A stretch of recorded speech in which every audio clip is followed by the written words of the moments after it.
Good evening, everyone, and welcome, and thank you for joining us for the second working ad hoc meeting. We're excited to have you here. We're going to start off this evening with Christina Hauser. She is the business management strategist to Deanna, and she's going to lead us in a safety message and a prayer. Thank you. Good afternoon. We first want to review the evacuation procedures so that we are prepared to be safe in the event of an emergency. If you hear the fire alarm, follow the instructions announced through the PA system. If asked to evacuate, use the doors to the rear or to the front of this room. Then move to the main parking lot in front of the building or the AT&T parking lot over the McCullough-Brooklyn bridges. In the event of a situation like this, our security team will be monitoring the situation and will notify the appropriate emergency services and team members. We also have employees nearby who are trained to administer first aid if needed. Safety is a top priority here at CPS Energy, and while we hope this information is never needed, we want to be sure we are always ready. Will you please stand with me for an invocation?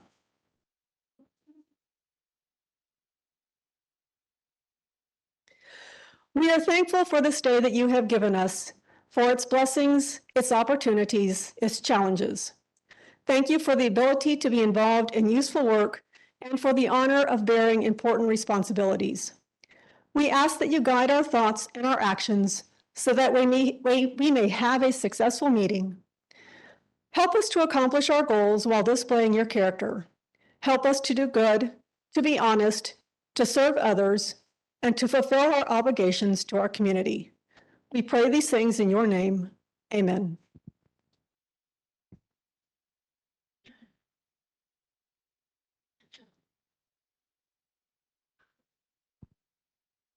Okay, so I'm going to start today's meeting, and by the way, JR is participating with us remotely, but I think he's disappeared for a minute. JR, if you're hearing us, if you have a comment, you can raise your hand, and Ann Kennard will be watching for that, and we'll try to do a good job of including you in the conversation this evening.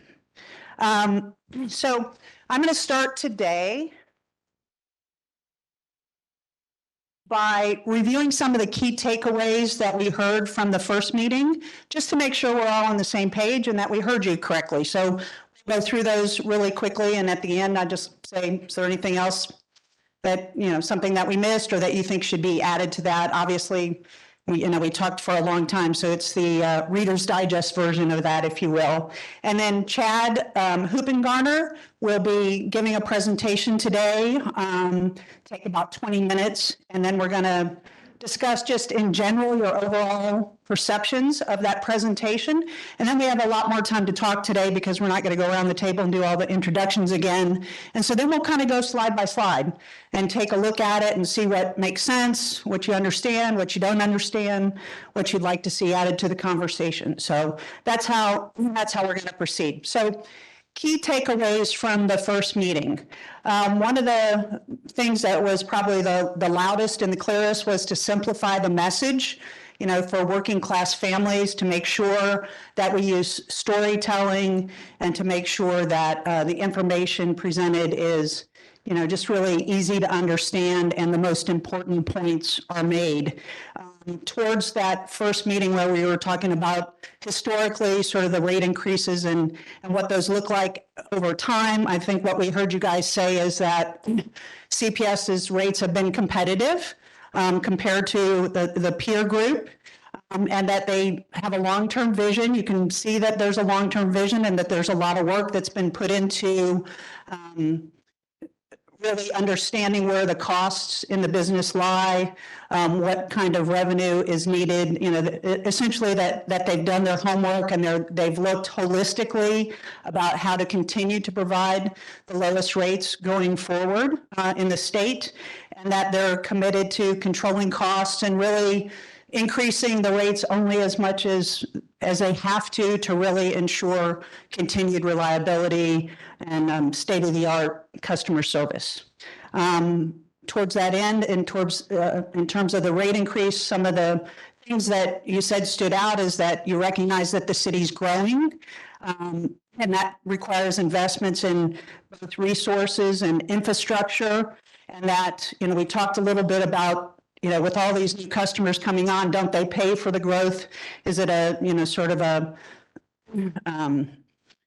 does the growth cancel out the need for new revenue? And we talked about how, the infrastructure, the upfront infrastructure costs are greater than the revenue that comes in initially. And so it's a short-term investment versus long-term investment scenario. Current operating system being antiquated, and technology just in general, really changing the industries, with all of the different types of energy sources. It's just a really complex, complicated industry. And so there's need for more people to help service that, as well as more sophisticated sort of technical people as part of the overall staff to be able to really maintain efficiency and the low prices to reach those goals of affordability. Inflation, the cost of everything's going up. You guys asked or thought that CPS would do well to give some specific examples of, what a poll used to cost, what it costs now, just some real comparisons to really underscore how much inflation is really impacting the business. We talked about perhaps couching the conversation in terms of what might not happen if the rate increase was not allowed. I spoke to somebody afterwards, and they also suggested that instead of taking it from that negative perspective, to talk about what are the types of things we'll be able to do that we can't do now if the rate increase is indeed improved. We talked a lot about the market comparisons, mostly residential. You guys said you'd like to see that same information as it related to the commercial customers. And then you'd like some context to it. Yes, CPS Energy provides the lowest rates in the state on the residential side, but you wanted to be able to show, sort of the market characteristics that we have a very poor, relatively speaking to the other major cities, population. And so the burden on them is a little higher than if you're in an Austin or a Dallas or a Houston, for instance. And also, the housing stock is much older and not as energy efficient. And so while we may have the lowest rates, we still have high energy bills, and that lead to that high energy burden. And so you wanted to be able to see that and to make sure that people understood that CPS Energy recognizes that. And then finally, important to communicate what CPS Energy is doing to minimize the impact of the increase on the energy burden. Talk a little bit about that today. We sort of mentioned it in that care bundle. In the first meeting, we'll talk a little bit more about that. And in the third meeting, we'll make sure that you understand how that's going to be communicated to the community, the types of things that CPS Energy is doing in that regard. And then just from a communications plan, we heard you loud and clear that we need to engage every district in the conversation, and even those that live outside the city of San Antonio, and to give residents as much notification as possible, because some of them are really striving to make ends meet and just need as much warning as possible in terms of what happens. So did that sort of adequately summarize what we talked about the first meeting? Anybody have anything to add that maybe we left off? No. Well, some of it came in comments afterwards. Some of you answered a survey afterwards, and so I added that in, and the thought bubble exercise sort of fed into that as well. So, okay. Yes, Patrick.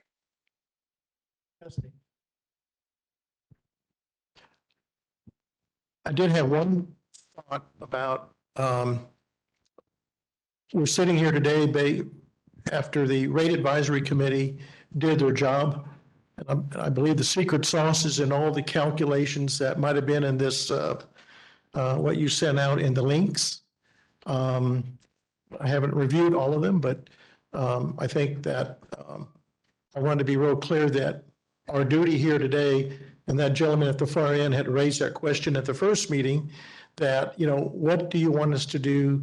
How do we connect the dots with the information we're getting to how do we make a recommendation. So I just want to make sure I understand what our duty is, and are we going to provide you what your expectations are? So. Yeah, I think that when Chad speaks, he's going to speak to that right before he makes his presentation. So you'll be crystal clear about what CPS Energy needs to hear from you and wants to hear. Mary, let me cover that real quick because I want to make sure everybody's thinking about it the right way. As Pat said, the rate advisory committee did a great job with, the request and the direction given to them by the board, which is the way it was set up. We're not going necessarily to ask you to say up or down, do you approve or not approve of the rate increase? What the purpose of this committee really was to give you information about what the need is, answer questions about how we do what we do. The rate advisory committee spent 2 years, and still, I mean, correct me if I'm wrong, but I always got the sense that you still felt rushed. Like there was still so much more that you could have learned that we just kind of didn't have time to get into the details on. So we're trying to give you information at the level that we have time to work through in a 2-hour meeting, and then give you more detail to the extent you want to dive deeper. And you can ask our staff at any point in time in the process. Ask for a conversation and we'll walk you through whatever it is that you saw that you're interested in. What we're planning to do at the end of this process is we'll show the board all the information you saw. And then just like Mary did a little while ago, verbatim, we're going to share with them what your questions were about. And if, to the extent you have, feedback, direct feedback at the end of this process that you want the board to be thinking about, tell us that, and they're going to get that verbatim. And I promise you that the board is going to look at that. I don't know any customer that if I put it to a vote, pure rate increase, I guarantee you they're going to resoundingly say no. I would say no. And I think it's unfair to ask you to vote up or down the rate increase. We want the board to see through a facilitated process, direct feedback from people we consider to be really familiar with our business, which is why y'all are at this table, because we deal with you all on a very, very regular basis. So that's the objective, Pat. We're not going to ask you to take a vote at the end of this process. I hear, Dean's been giving me some feedback that again, it feels rushed. I know it feels rushed because we're trying to balance the time requirement with the time frame that the calendar that we're on. We may need to based on the conversations at council and the board to maybe add a 4th meeting, to give us at least one little bit of flexibility, to continue the dialogue on the feedback, to get into the number. We said it's going to be 5.5% 2 years ago. It's going to probably come in lower than that. But, we want to be more thoughtful, at whatever point we introduce that number, and we can get into that. So there may be a need. I'll just say you point blank. I've told my team today, if we feel like there's an opportunity to have a 4th meeting, we may ask you, for one more meeting just to be sure that we have time. Okay. So I'll just throw that out there. But that's the goal. Okay. Okay. Helpful questions? It's really about messaging. Yes, sir. Well, it's about messaging, but Tom, if you see something that causes you, heartburn, then let us know that. So because if you think that way, I guarantee you there'll be somebody in the community that thinks that way too, right? And we want to be able to address that. Yeah. So messaging and things that CPS Energy should take into consideration as they're going through this process. JR, did you have anything that you wanted to add? Wanted to be conscious that you're in the back with us. No, ma'am, not right now. Okay, all right. You'll notice that we printed out a sheet for questions for you to jot down. We are compiling the questions, as Rudy said, and the CPS team is cataloging them and answering them. So we'll have that to share with the board and back with you as this process unfolds. And I think now Chad is going to come up, Vice President of Finance, and make his presentation, and then we'll talk about it.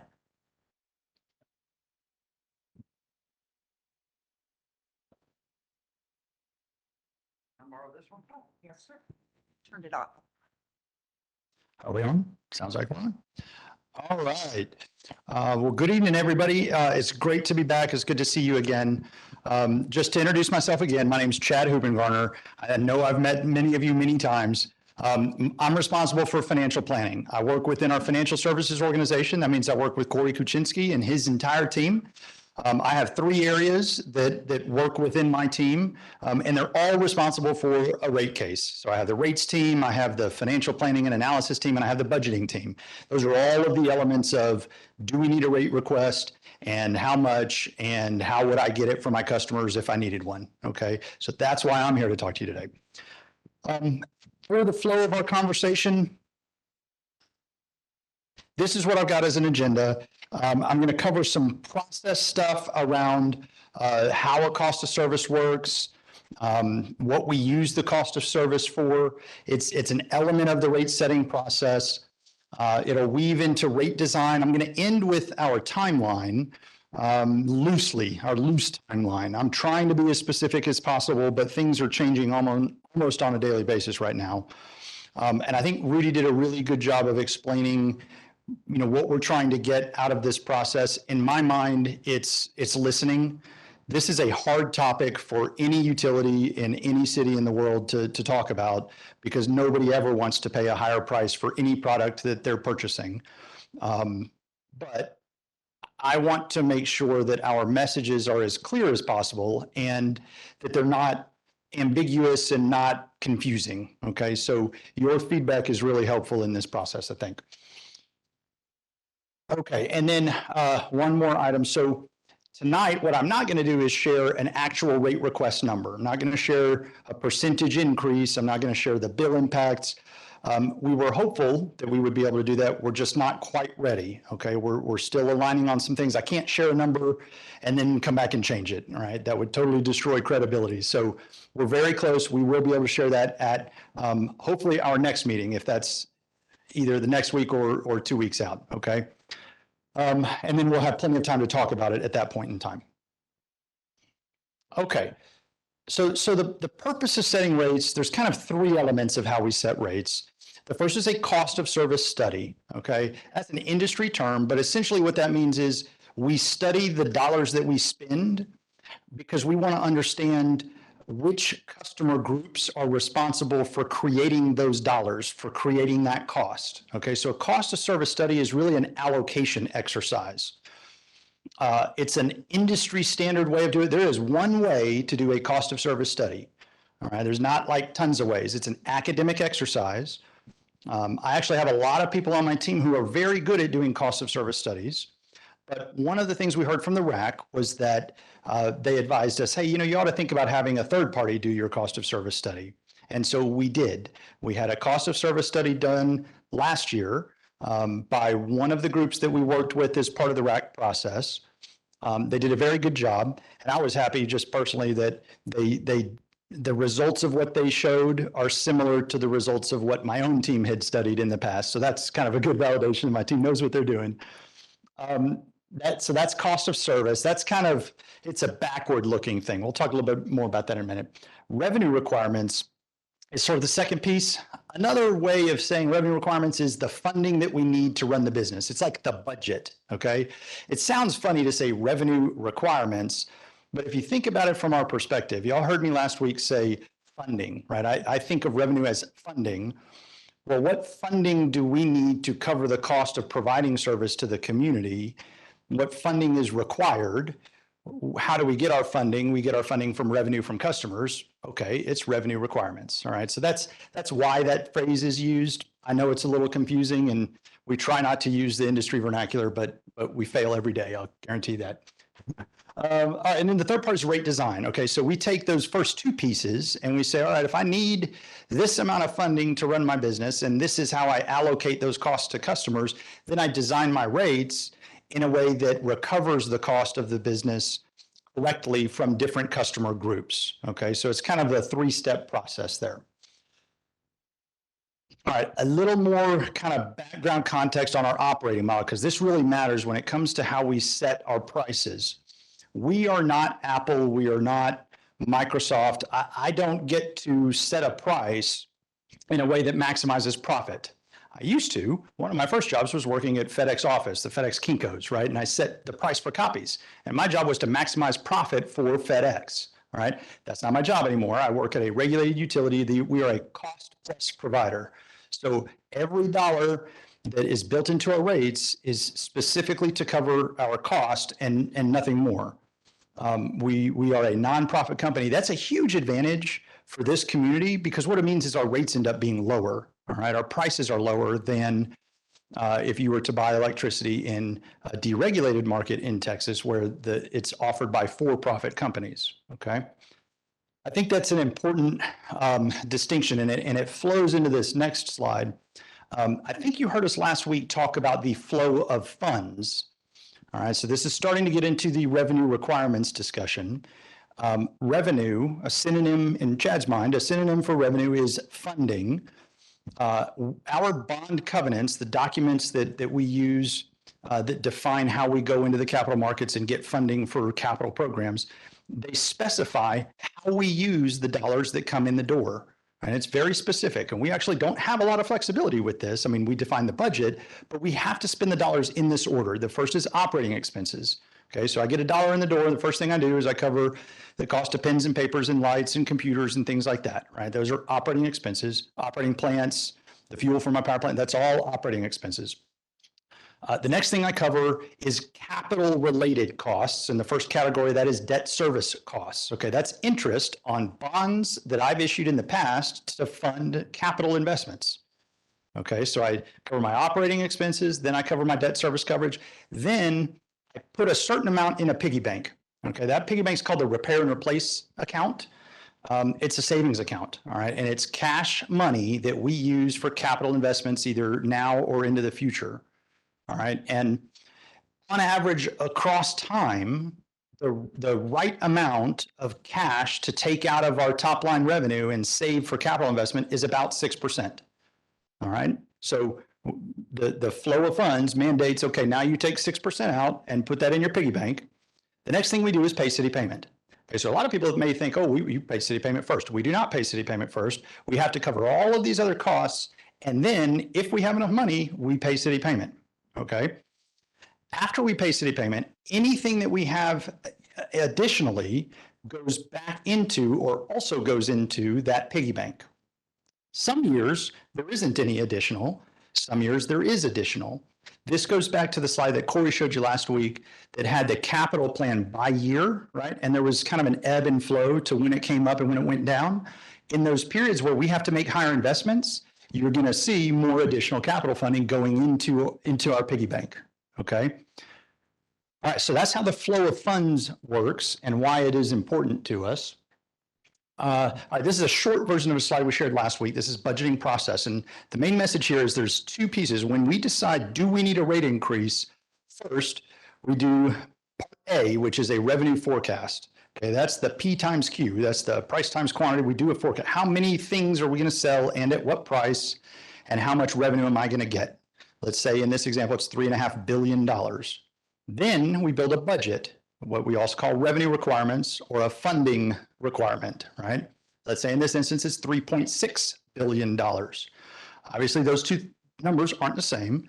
I have a decision to make. Do I lower my revenue requirements? In other words, do I go back to my budget and say, how do I cut $100 million out of my budget because I'm only going to get $3.5 billion of funding to cover my budget? We did that for about 10 years. Right before the last rate increase, we had a long history with no rate increase where we were really scrutinizing our costs.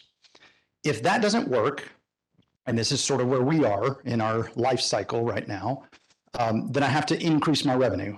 All right. And so my 3.5 billion has to come up to 3.6 billion because that's the funding I need to run my business. Okay. So balancing that equation is really the trigger of, do I need a rate request or not? And as we're in this cycle of high investment, the answer is yes, I need rate support. Okay, so let's shift gears a little bit and talk about the cost of service and how we allocate costs to customer groups and how that translates into the revenue that I get from those customers.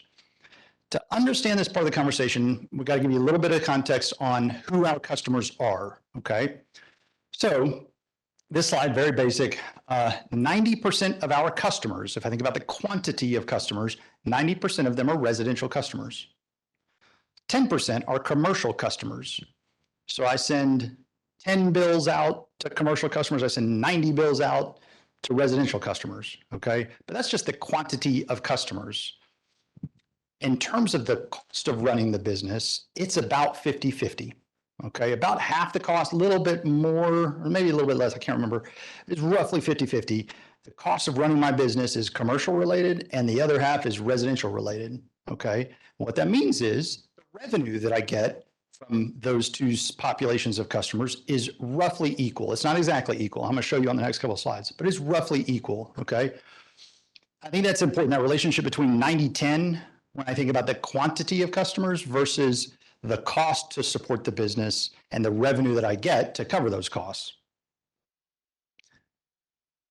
Okay. So a cost of service. We spent a lot of time talking about the cost of service with the RAC, and it was very eye-opening to me because I learned a lot about how to communicate about these studies. These are academic studies. There's a book that's like 70 years old that says, here's how you do a cost of service study. It's been out of publication forever, but there are people that know how to do it, and they learn it from other people and they pass it down, and it is institutional knowledge, but there's a very specific way of doing it. There's not a lot of subjectivity that you can use to do it. There's some detail in the appendix that talks about how we use the FERC system of accounts and, how we've had contract or consultants to do the study. There's not a lot of subjectivity in it. Now, the decisions you make as a result of the cost of service study, we can make our own decisions, but the study yields information that it's factual.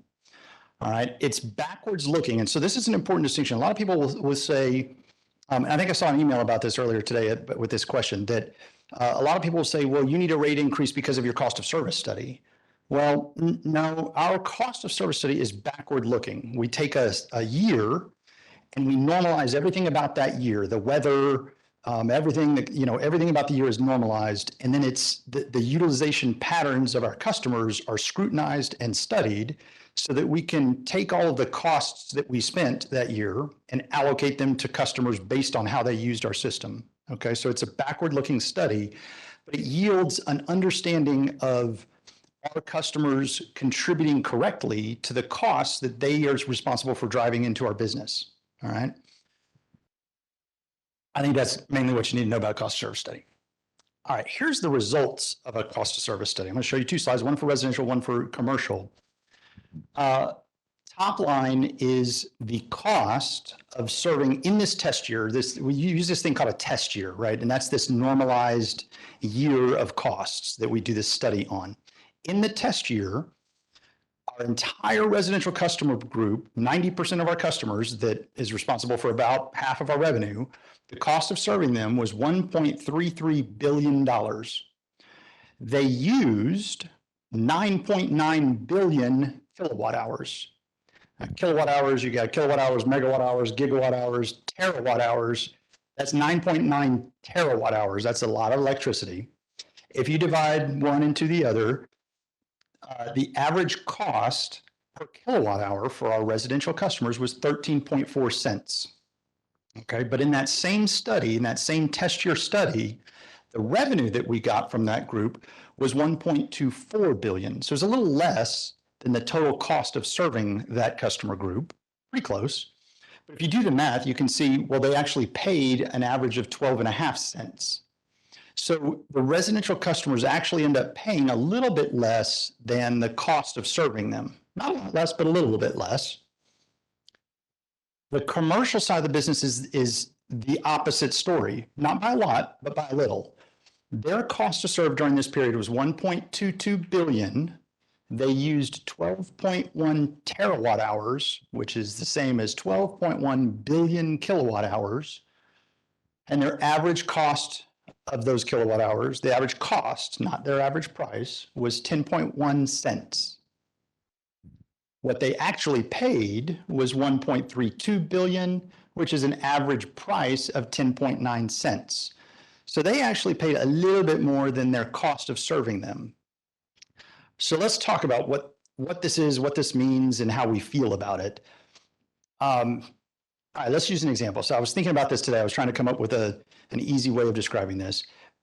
If I buy a ticket to Six Flags, right, and I go out there one day and I ride one ride, I don't even know how much a ticket to Six Flags is. Let's say it's $50. I go out and I ride one ride. I've paid $50 per ride. Okay, but if I go out there and I ride 10 rides, I show up early and I stay late and I ride 10 rides and I wait through all the lines, my average price is $5 per ride. Okay, that's what's happening between residential and commercial. Okay, our residential customers have a very seasonal load. If you think about your electric bills, they're like 70% higher in the summer because the bulk of your electric bill is your heating and cooling, or your cooling bill, right? So your summer bills are very high. In the winter and in the what we call the shoulder months, spring and fall, you're not using anywhere near as much electricity, okay? But we still have to build the system to meet your summer needs, okay? Our commercial customers, they're riding more rides every day, okay? The seasonality of their bills through time is not anywhere near as peaky as a residential customer is, okay? If you think about a data center, yeah, they've got a cooling bill, but it's, their power is running the computers, and it's the same every day, of the year, right? And so where a residential customer is going in the summer and riding a bunch of rides, but in the winter they're in school and they're not riding any rides, a commercial customer showing up every day and riding a bunch of rides. And so all that means is that their cost per unit and correspondingly the price they pay per unit is lower than residential customers. It doesn't mean that it's unfair.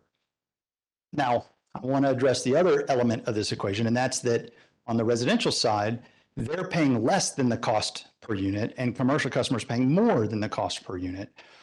That is true and that is factual, but we think it's okay at the level that it's at. And you'll find that this is actually the case with a lot of municipally owned utilities because the communities care about their community and they want to make the experience for their customers in the community better. And so typically in a municipally owned utility, the commercial segment will subsidize the residential segment by a little bit. And that's what we see. Now, is it a problem? Honestly, I think if it were skewed any more, it would be a problem. But I will tell you, this is a big takeaway. For our upcoming rate request, we are not going to seek to rebalance the revenue that we recover between our commercial and our residential customers. So we're not going to try to shift any back over to residential and say, I'm going to raise the price for residential by more than I'm raising the price for commercial because of this. We're not going to do that. We're going to take everybody up a very similar percentage because we think this amount is okay.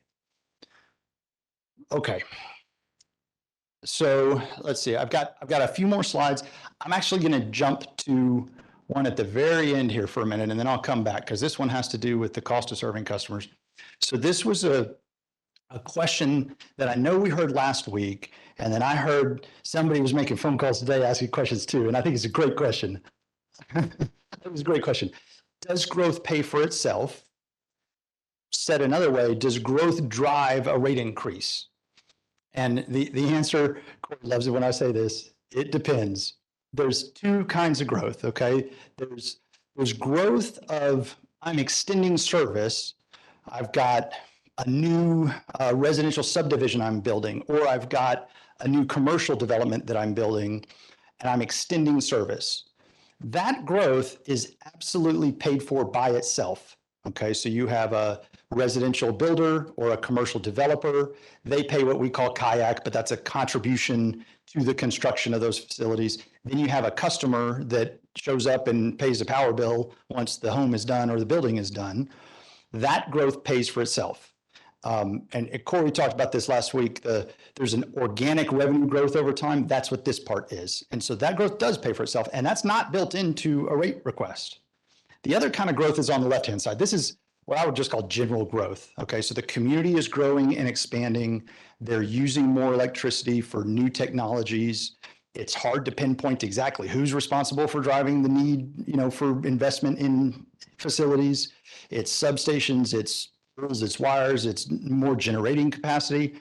That growth is more general in nature, and that is built into a rate increase. And so when we talk about the categories of drivers for driving a rate increase, growth is one of them, but it's this kind of general growth. It's not the specific growth. The very specific growth is paid for by the customers that are responsible for that growth.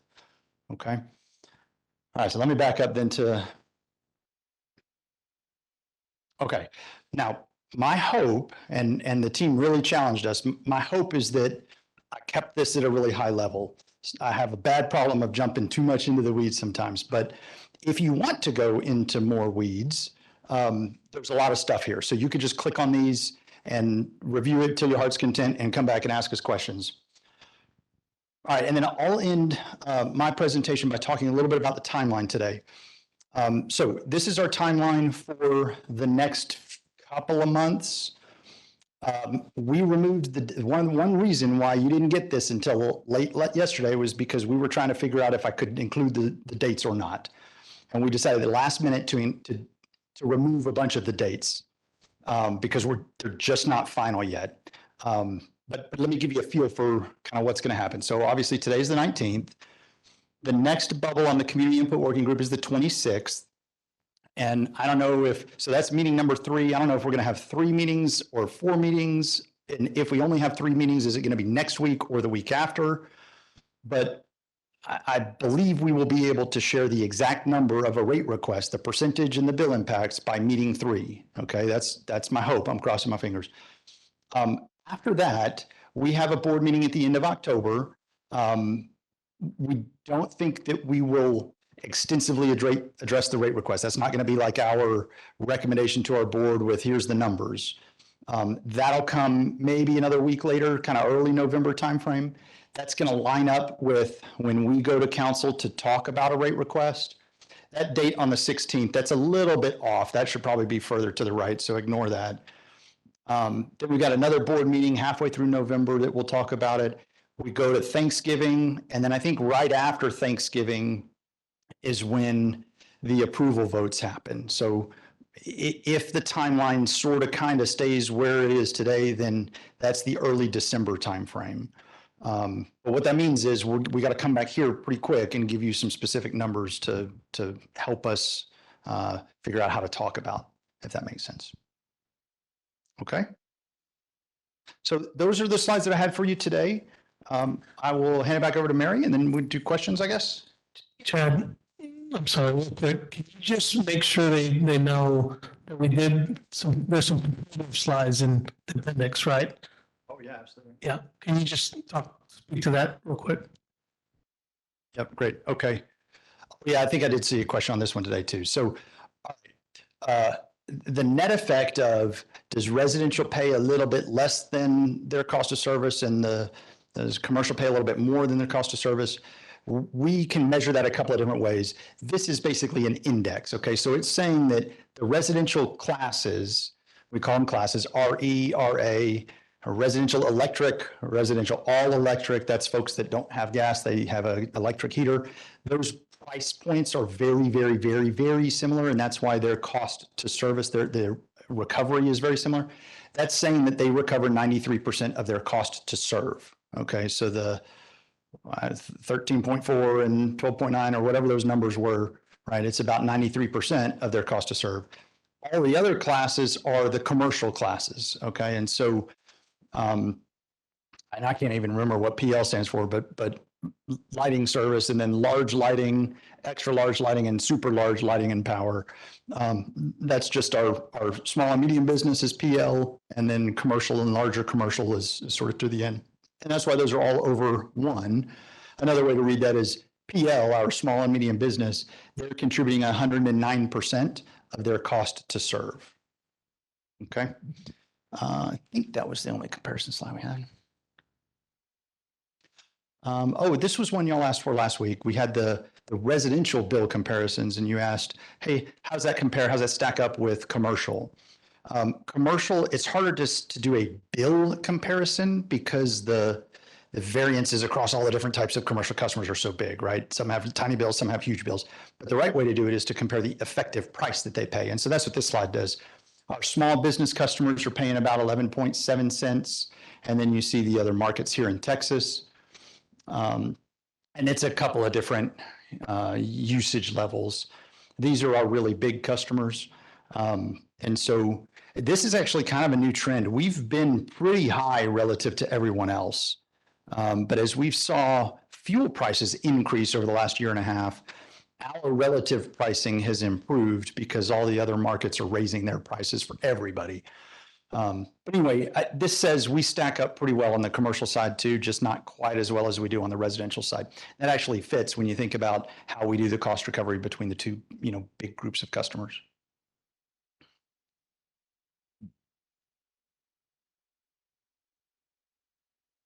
All right. Awesome. Thank you so much. So let's talk in general about the presentation as a whole. First, want to just understand what your overall impression of it is, and then we're going to kind of go slide by slide. Who wants to go first? Any question? Yes. So on slide 6, budget process, revenue forecast, how close is CPS to forecasting numbers like that? We're going to get to that in just a minute. Let's just talk first in general terms about all of it sort of collectively. Is it simpler to understand than maybe what we looked at last week? Was it informative? Is it the right amount of information, kind of general? I would even feel comfortable. This is just me. If you extracted some of this and some of the explanation and shared it, Rudy, with your groups when you go out to talk to your customers, okay? Much easier to understand. There are still a few areas where I would like more explanation, and we can talk about that as we go along. But yes, this was much easier to understand. Okay, great. Anybody else want to speak to that? Yes, Tom? Mic on. Well, thank you. That was good. So, great presentation, very simple, I agree with Brenda, but I don't think it was complete in the sense that you stated a couple of times that therefore we need a rate increase. Where did that come from? I didn't see that, right? Where we saw that last time. So I think this is part of the story, but not the whole story. Yeah. If that makes sense. It does, and as they said, they're not ready to share I get it. those numbers, so that's I fine. get it, but just reacting to your question, great story, very simple, but it's part of it. Yeah, it's the last piece of the puzzle that needs to be laid in. Yes, yeah. Okay. Anybody else want to speak to just overall? Yes. Peter. Get a microphone. Good. So with rate design is what we're addressing, and I think one of the things that I think the community was thinking would happen with rate design, that it could be a silver bullet to reduce the impact. And I think going through the process that we didn't see that, and I think that's what will, be reflected. So I think expressing that within the presentation and finding what those benefits will be when we get into, and I will get into the weeds so we get more into the specifics of the rate design component. But just in general, that's something that I kept sharing as we were going through the process. So the expectations weren't so high on what we could do with a rate design. Okay. All right. Yes, Pat? I think that CPS needs to get a buy-in by the city council. So I can see where some of this really helps explain the differential between residential and commercial. Might be good for a pie chart, maybe, to put that on a pie chart. But I think that's key is we've got to convince city council. They typically, focus on residential rates more than commercial rates. So I'm believing this explains who supports what and what percent the commercial class customer is supporting even above their cost. Okay. So I think it's helpful. Okay. JR, did you want to chime in? Okay. All right. Yes, Dee Dee. I just want, Here. I think I've never used this before. I just want to be clear about the timeline, make sure that I got this right. So okay. There'll be a board meeting early November. And then you also said something about mid-November. Was that when they would vote on this? Did I get that right? No. Okay. And then where it says request approval, I'm thinking that is that with the green dot with the check mark on it, that's when the board will approve it. The reason I'm asking is that timelines are important for customers. It helps them to prepare. And I think this is very, very vague. And for some of us who, want to communicate to our members and our neighbors, having a better sense of timing would be good. You know what? I think this mic doesn't work. So I think I heard that it's a work in progress. And I think it sounds like over the next week or so, some of those dates are going to be firmed up. So hear you for sure. Yeah. Okay. Then it seems like after that, it moves. Because it seems like, and then this is kind of based on like the last rate increase, that once those dates are firm, this is going to move pretty quick.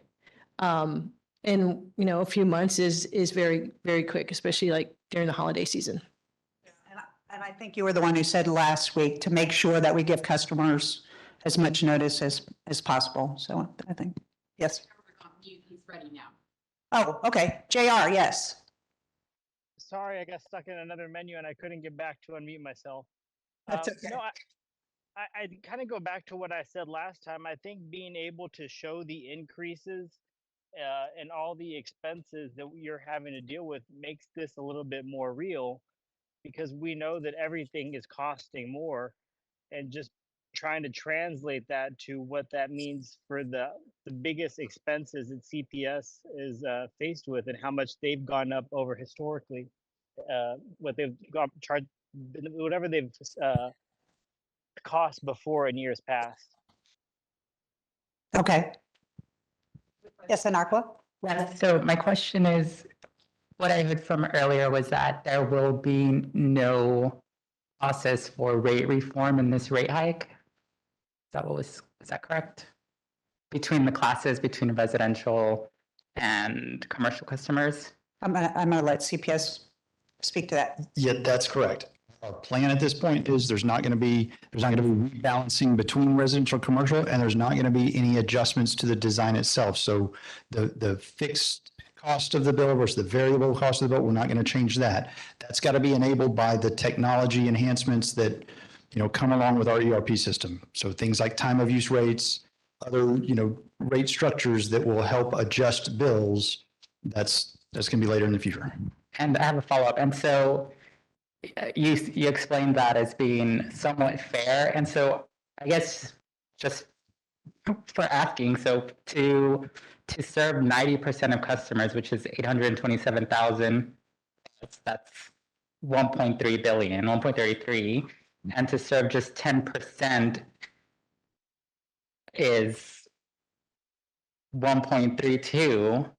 So I guess for an average customer, residential customer, how would you explain to them the fairness behind that? For 90% of customers. Does that make sense? Yeah, I'm not. How would you explain that as being fair to an average residential customer when the cost to serve 90% of customers is 1.33 billion, but serve just 10% of customers? What I understood was that the 90-10 is number of customers. And I'm helping her ask the question. I'm not trying to answer her question. I saw that the revenue was split 50-50. Correct. 50% of the revenue came from the 90% of the customers, and 50% of the revenue comes from 10% of the customers. Is that what y'all said? Yes. I think I understand now. And I'm sorry, it just took me a little minute to click there. How would I explain to customers, hey, you're 90% of our customers, but you're not 90% of our cost. You're less than 90% of our cost. It all has to do with how they use our system. Our commercial customers use our system in a very, very efficient way. And so on a per kilowatt hour basis, they're just not as responsible for driving cost. But they use more. And so essentially they're paying less for more. No, the opposite. They're paying more for less. Yeah, so it's a combination of how and quantity. Is that correct? Quantity of kilowatt hours, right? And I think I'd probably stay away from to remember last meeting, I said two things can be true at the same time. There's the cost and the usage profile of each customer, which is a thing, and it's academically done as an industry standard. And then there's just who your customers are, the demographic of your city and so forth.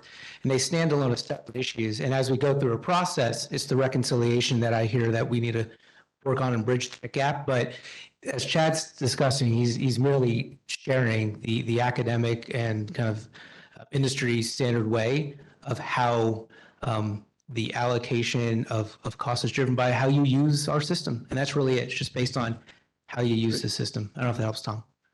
But it is that whole topic, that whole chart that Chad showed us, right, relevant to a rate increase? Why do we need to get into that rat hole and debate and understand, right? Because I'm still trying to understand myself. Yeah. How is that relevant? Yeah,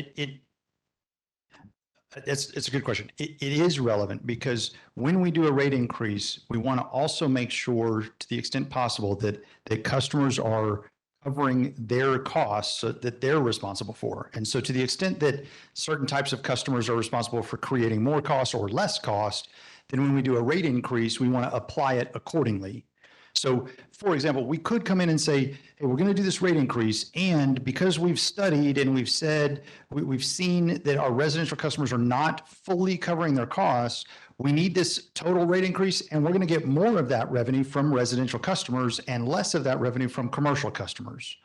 But we're not saying that. We're saying, even though this is what it's showing, we're going to apply it to everybody equally. Yeah, and so I think therefore you're good.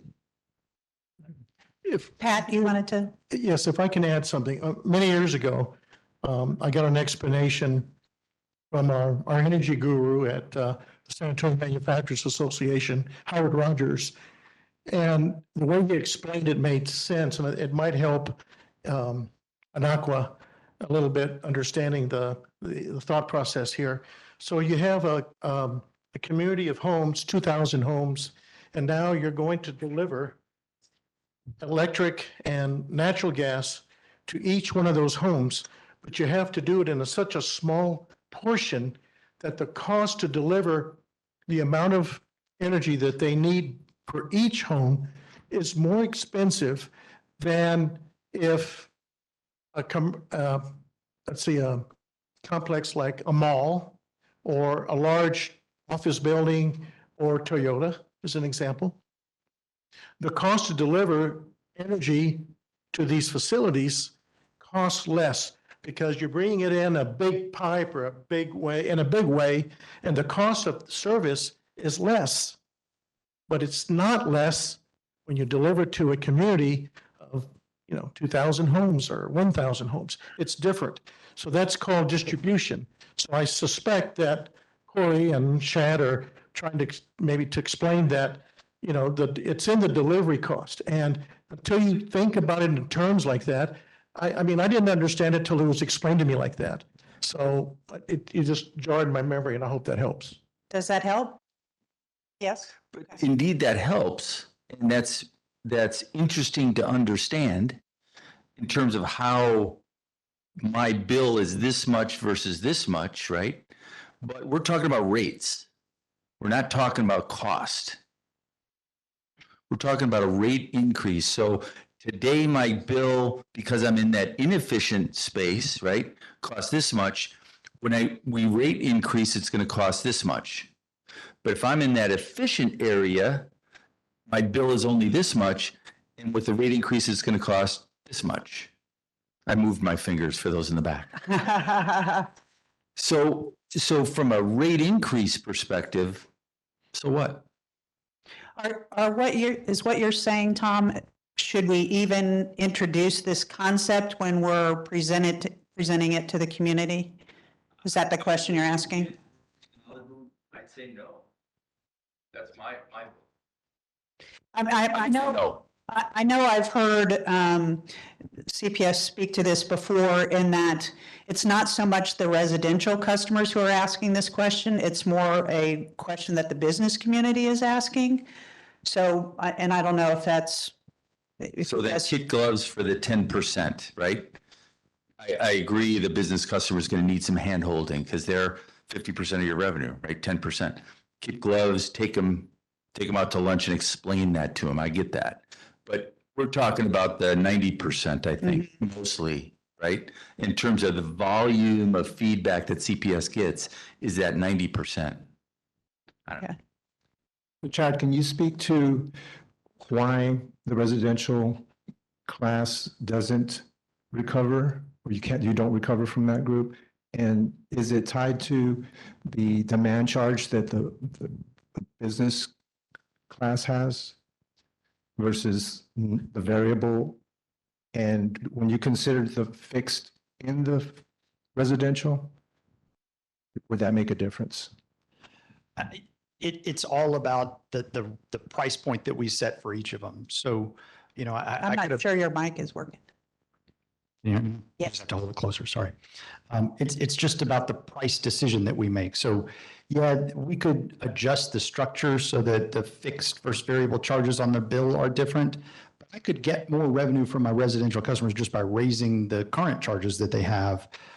So like if my budget says I need an extra penny from everybody, I could go raise residential by 1.1 cents and commercial by 0.9 cents. And it would help me recover more from my residential customers. So it's not necessarily tied to, a structural rate design, question. Why is it? Well, it's because we set the price lower than it should be. And we set the actual rate lower than it should be. Yeah. Stephanie?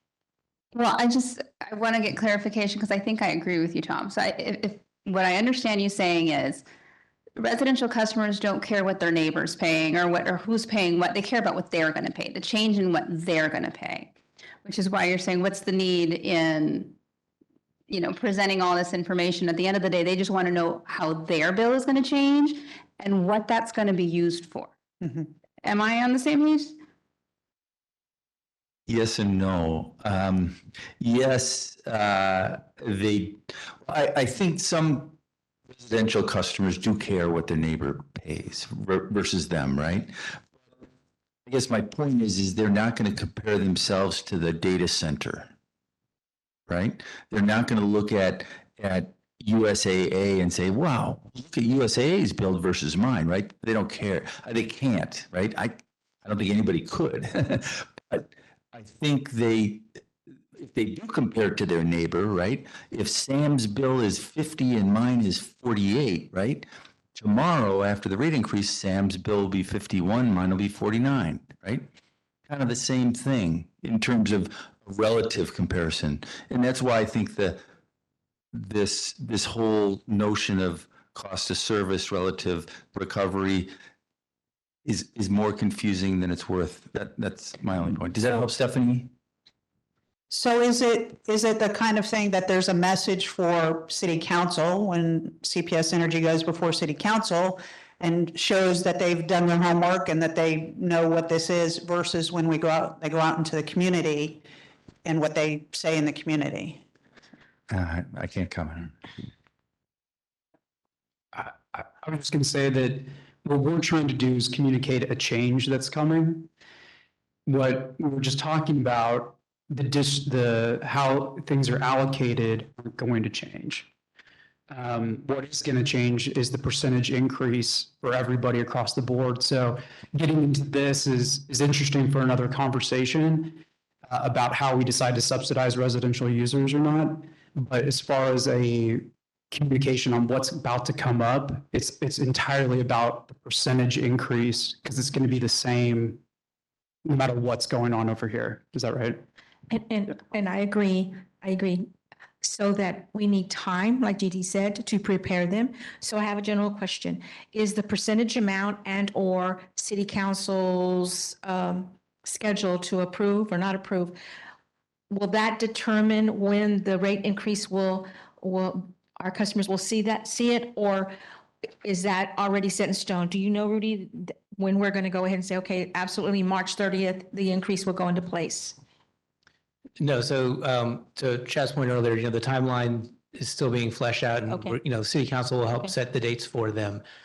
We have a fiscal year that begins on February 1. So just generally as a point of conversation, we like to start things at the beginning of a fiscal year, but it's not the end of the world if we don't. And last time we started that way, but we ended up implementing March 1.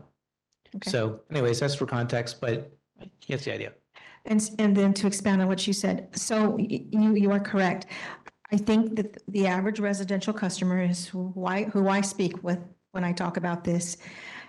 They'll need to know a couple of things before they understand. I think most people understand that there's going to be the increase. It doesn't matter. They need to understand why. And so I think some of the terminology that was used in here is great. Like I said, and maybe we can talk afterwards or offline, but things that are going to make sense to them. All right. So to simply say, well, they need to understand why we need the increase. That's fine, but you need to tell them why it's necessary. Okay. And right, exactly. And that will be Right. really detailed in the next Yeah. meeting. When you say protect investments, what does that mean to the average person? That doesn't mean anything. I do want to speak to that in just a minute, but David, you wanted to say something? So just to circle back on the cost of service and all that. I mean, if the decision is not to change if the decisions did not change the proportion between customer classes, I agree with you, it's not important. However, every time rates come up, somebody looks and says, well, why are the businesses paying 10.1 cents or 10.9 cents versus my bill is 12.5? That's where the discussion comes in. I think that's the root of Anakwa's question. And that was brought up in the paper today. So it is part of this discussion that I think has to be, and I'm speaking for CPS of why they're bringing this up, because every time we talk about rates, that's always the discussion. Why are you favoring the businesses over the residents? And I think they did a good job of explaining that. I understand it, but that's the reason why. Well, I'd also like to build on that. I do think that we shouldn't exclude the information completely, because when we talk about the need for such an increase, some of that includes the support that I mentioned last meeting, right, for business and for growth. So if anyone were to push back on that, I think it's important to note that there's a significant contribution, more of a contribution on the residential side coming from the commercial side. So when we talk about how the money is going to be spent, I think that's why it's important to note that the commercial side does generate more revenue than the residential does. You want to say something? Yeah, thank you. I'm wondering because it is confusing to see in the bigger picture that commercials subsidizing residential and you see a lower cost per kilowatt hour. This is a really simplistic way to look at, costs of energy. It's this blended rate approach is a really simplistic way to look at the cost of energy. And I understand this paints a nice, understandable picture, but is there a more in-depth review or analysis of how you came to these numbers? And I didn't have time to look at these sources here, but this, because commercial customers pay for demand and there's all other kinds of circumstances that aren't accounted for here. Is that available? It is absolutely available, and you are exactly right. I mean, the story is much more complicated than this. we've got, so did you link into the actual cost of service? And that's the deck from Brattle? Is that what that is? So yeah, on this page, it says rate design. There's a link at the top that says cost of service study FY 2022. There's a lot more detail in that PowerPoint that was done by the vendor that did our cost of service study. So if you click on that, you'll get to it. And if that doesn't give you all the detail you want, let us know, because we got a lot more. Thanks, because it seems like we're, talking to different audiences. The city council is one, and they may have one or more members who want that to go into the weeds and look at that, versus maybe the average resident isn't as concerned to go into that level of granularity. So I think this is helpful, but yeah, I definitely would appreciate that I can go and see more detail. So that's all. Thanks. We're going to do Adrian, then Sam, then Patrick. Okay. So yeah, I would agree that there are different audiences. Because City Council has adopted a policy associated with equity, this issue is going to definitely come up. And so I think the information, if at the least, is anticipating that conversation coming up with City Council. So I think it's useful information. Okay. Sam? That's kind of funny. Tomorrow, a large group of commercial users across the city, hospitals, data centers, and large users. And they will say that their rates have become in our community the highest rates almost in the nation right here in San Antonio. And there's a disproportionate push of the residential cost onto the commercial rate user, and that's not fair.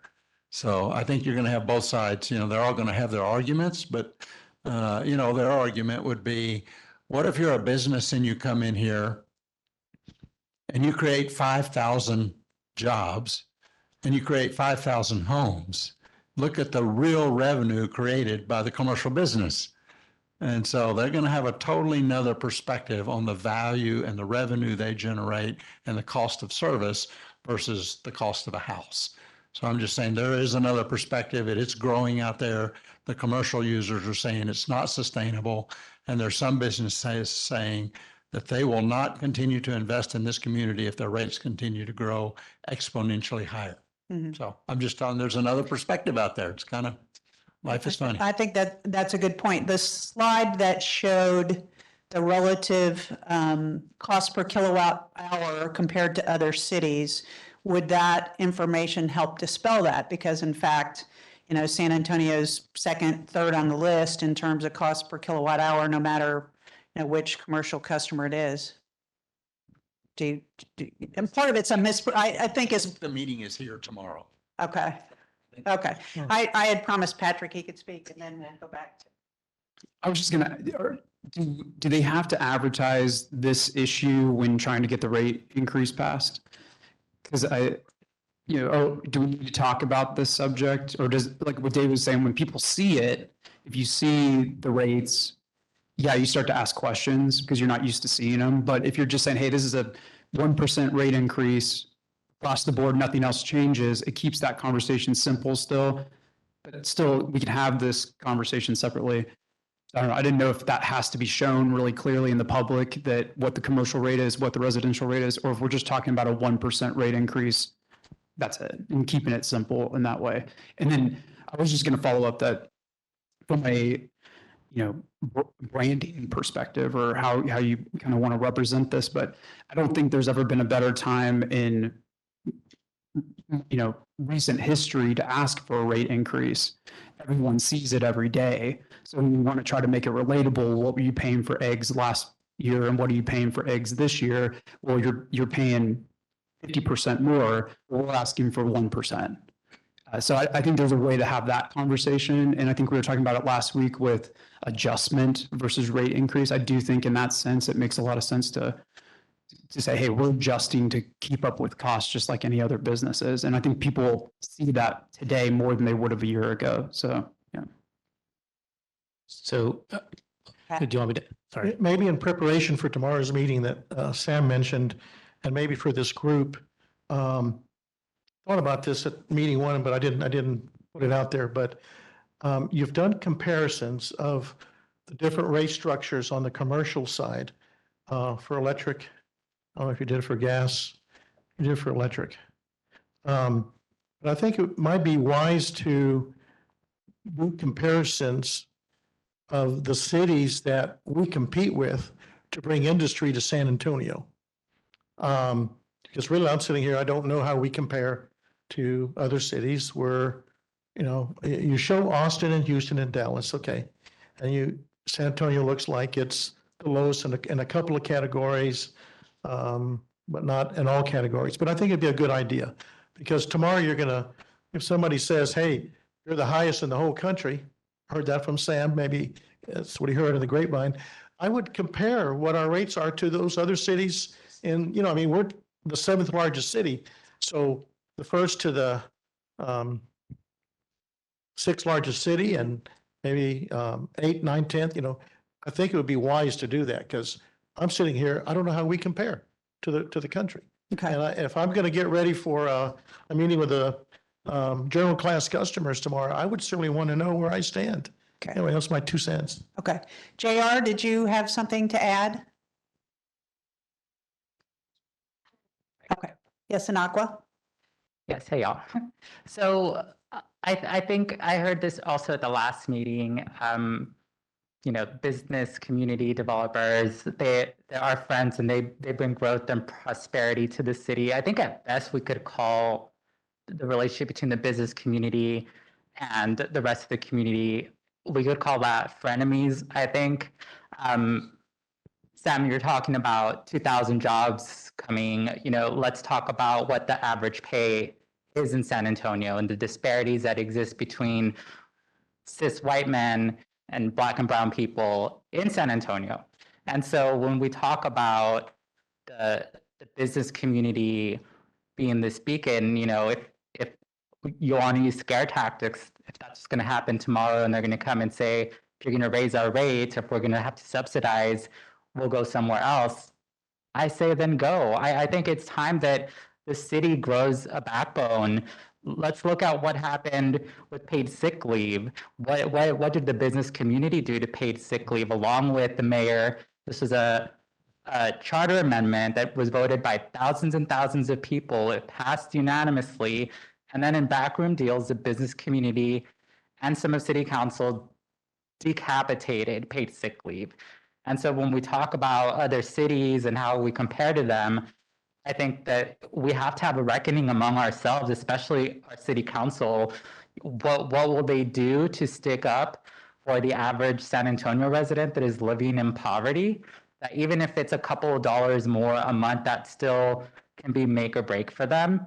And so I don't think folks are opposed to approving a rate increase because we need it. We need the infrastructure. I think the bigger question is, how is the business community gonna respond? Are y'all gonna raise the minimum wage? Are y'all gonna raise the pay that you give for your employees? Is the city council going to come up and say, the cost of living is so high, our minimum wage in San Antonio needs to be updated? By state, we can't raise the minimum wage. There are laws against that.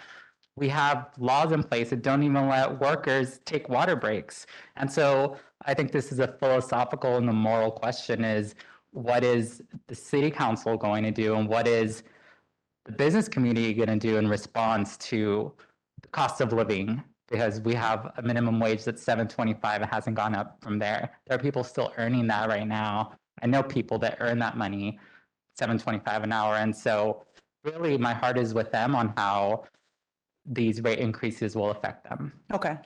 And I know one of the things next week is that CPS is going to address what are the things that they do for our most vulnerable citizens to help answer some of that. Dee Dee? Can somebody remind me which commercial class of customer pays less per kilowatt hour as their usage goes up? Which class is that? Domestic does the lowest one. Is that anybody? It's called GL on the bills, but they're calling it PL. Anybody from CPS want to answer that? Yeah, PL is the one that. And Dr. Cantu, I haven't forgot about you. You'll be next. I mean, That Is that the industrial side? Yeah, I mean, it's so residential, then small business, and then as you get bigger, your per unit effective price goes down. So your largest class, yeah, it goes down. Something to share that, Okay. large customers are actually, they're on a sliding downward scale when they pay. Could you say that one more time? We didn't hear it on the mic. Oh, I'm sorry. Sorry. So just to be clear and make sure that I'm saying this right for that class of customer, because we're talking about, some people are talking about, the impact that, businesses have on the community, the economic job growth, that type of thing. And that, they're the scare tactic of we'll leave, we won't come to San Antonio. So can we remind them that per kilowatt hour, they pay less the more that they use, and make sure that I'm explaining that right. I think that's the simplest term, right? Yes. So yes, and like if I look at here, this chart, just so you can see the classes, these are the residential customers. They're paying the kind of 13-ish cents. The slide that just was up said the average across all of these is 10.9 cents, but these guys are paying about 12 and a half, maybe 10 and a half, a little less than 10, and then maybe 9-ish. So, and I can get the numbers and give them to you, but it's a result of them riding more rides, right? It, like the example that I gave earlier, these guys are riding one ride, so they're paying more per ride. All right. These commercial customers are paying demand charges. They reflect the fixed costs of the service that we're providing. And then they use a whole bunch of kilowatt hours within the capacity that we make available for them. And so the per unit price is lower because of that. And I was just going to say, I think just from looking at a lot of bills, PL, they have almost no fixed charges. And so as you use more though, they get cheaper, the kilowatt hours do. With LLP and on, it becomes more and more fixed charges that they demand charges, but the per kilowatt hour price stays more consistent. So they don't get much of a discount, but it's just cheaper overall, more fixed charges. So each is a different fixed and variable formula. yeah, that's right. That's correct. Yeah. Is the formula, the energy cost stays the same though?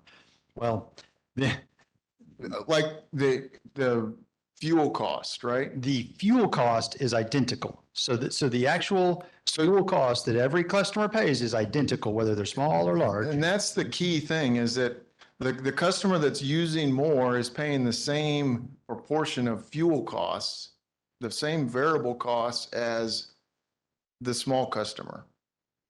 Yeah, It's just the fact that the large customer is averaging out their fixed costs over a much larger portion of usage.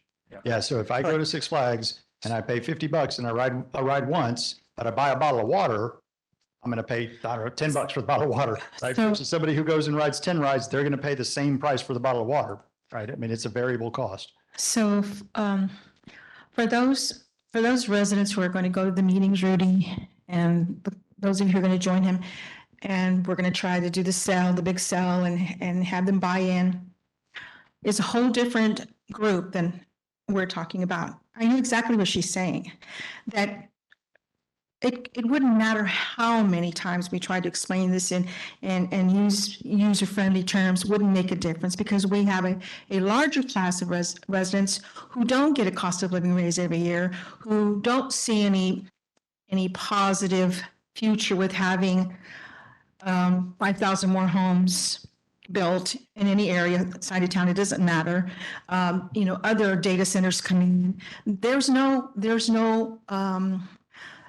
silver lining to any of that. Okay, they just know that they are not going to probably get a cost of living raise next year, and yet their bill is going to go up. I'm just going to say, for example, $4.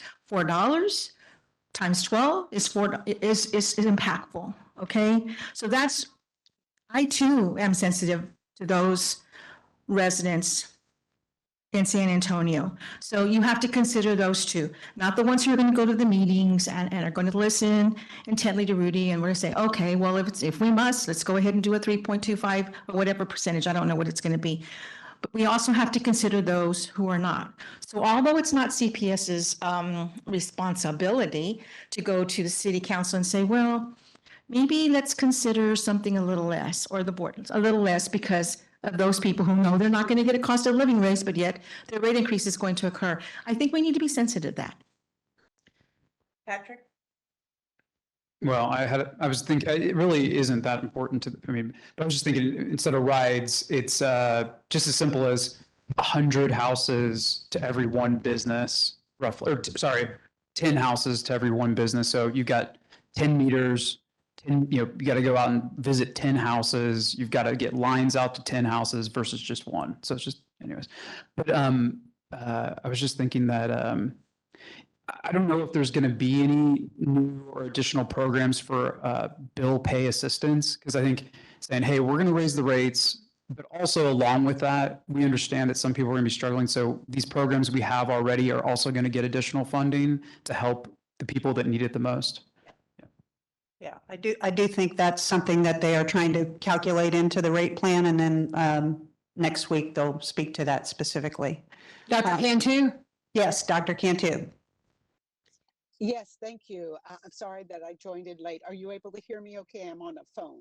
Yes, maybe a little louder if you can. Okay.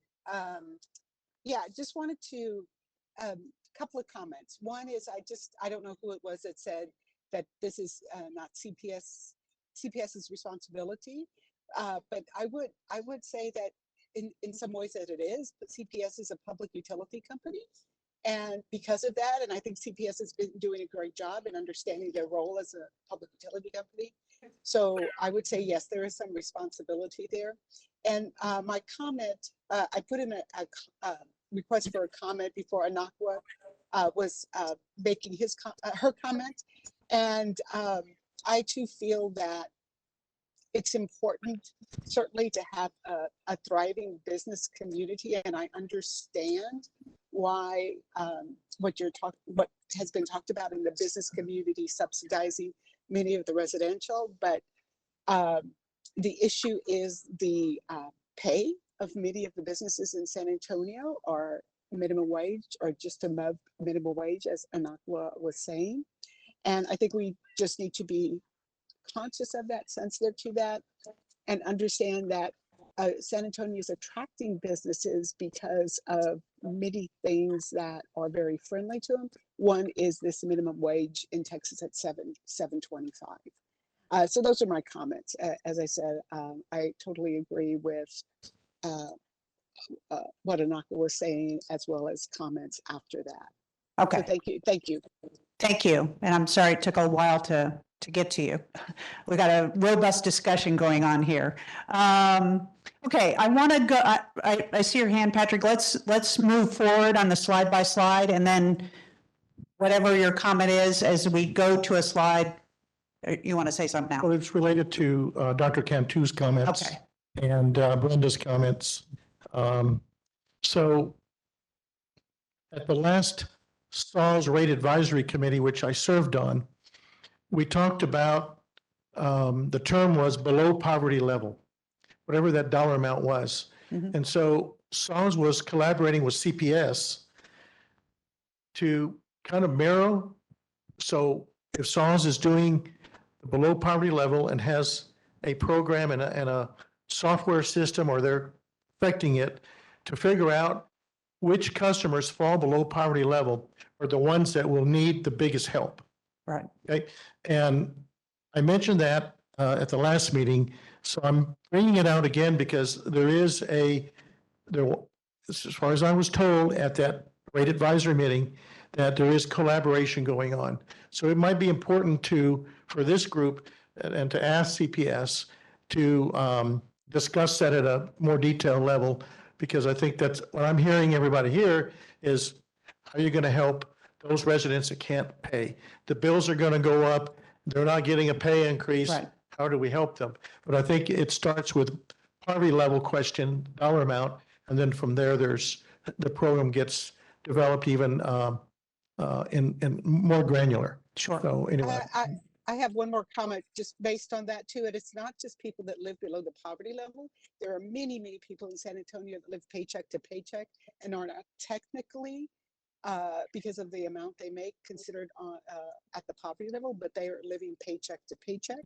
And so an additional amount that they're paying on the utility bill will have an impact, although they're not technically below the poverty level. I know that just from the other work I do with CPS Energy, that they have categorized customers according to their energy burden, which you're considered, the federal guidelines, if you spend 6% or more of your household income on energy cost, your energy burden, and they have different levels of energy burden. And I know when next week or whenever the next meeting happens, they'll be talking about the types of programs that they'll be doing, be offering for energy burden customers and the areas of town in which they live, and those will be targeted. So I think they're aware of that, and I think they'll address it. Again, I'm not trying to speak on behalf of them, but I do know that. And Wayne, do you want to go through? We're going through the slides. Is your question related to a specific? Slides. Okay, that's what we're trying to do. So, okay, so we're going to go back to slide number 3. And I'm just curious, in terms of this slide, cost of service, revenue requirements, rate design, and then this statement at the bottom, to protect investments and provide the services that the community has prioritized, we must set a rate sufficient to cover our revenue requirements. And I believe, Brenda, you said, you weren't sure what protect investments means. And I wanted to just get sort of the group's overall reaction, to this slide. What do you understand? What do you not understand? So my comment was mainly for when the group goes out to talk with the different groups to clarify what that means to them, because I don't think that they may understand what protect investments means. What does it mean to you all? Yes. In my mind, it's the infrastructure, right? The plants, everything that goes into powering, to providing the power. That's what I see, investment, yeah. Aaron? What does protect investments mean to you? Thanks.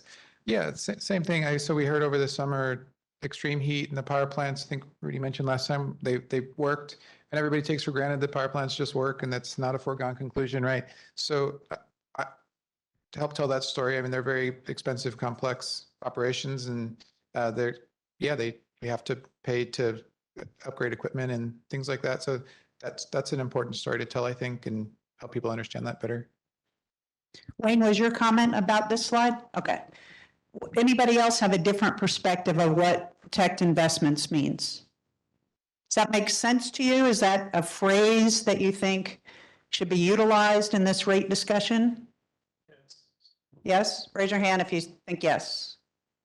Okay, just about all of you, almost. Okay. Mary, as one comment on this slide, and that is the terminology we use. Cost of service, cost to serve each state, very clear. Revenue requirements is cost of running the business. I think we should, stick with revenue and cost. Okay. And most people understand that. I understand this is industry terminology, right? And so I understand how CPS uses that, right? Because that's kind of, you're in the industry. Makes sense. But again, from a consumer there, right? I think I get revenue and I get cost, and the difference between them, if it's on the wrong side of that equation or that inequality, then I got to raise rates, pretty clear. But the revenue requirements has always been a thorn in my backside. So how would you change the slide? I'd say revenue. Not revenue requirements. Yep. So just take the requirements of it. And cost of service. So cost, revenue, rate design. Okay. Very simple. Okay. Yes, Peter. I think it equates the protect investments and provide services as reliability. I think that in a word would carry more weight. So add reliability to, or protecting investments equals maintaining reliability in your mind. Yes. I see a lot of you shaking your heads. John, you want to speak to that? Yeah, You got it. Yeah, I'd just say that protecting the investment, really the maintenance of the infrastructure is so critical. I think that's really important. Okay. Yeah. And that maintenance equates to reliability as well. Right, right.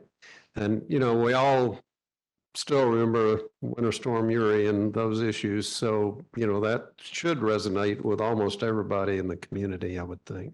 Okay. Anybody else want to comment on that? Can I comment? I'm going to kind of blend Tom's earlier comment.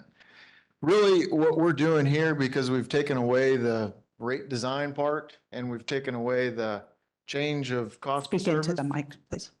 is all we're doing is addressing revenue requirements in this rate design. We're just, so my mind, I think this adds a whole bunch of confusion about cost of service, rate design, because you're not touching either one of those.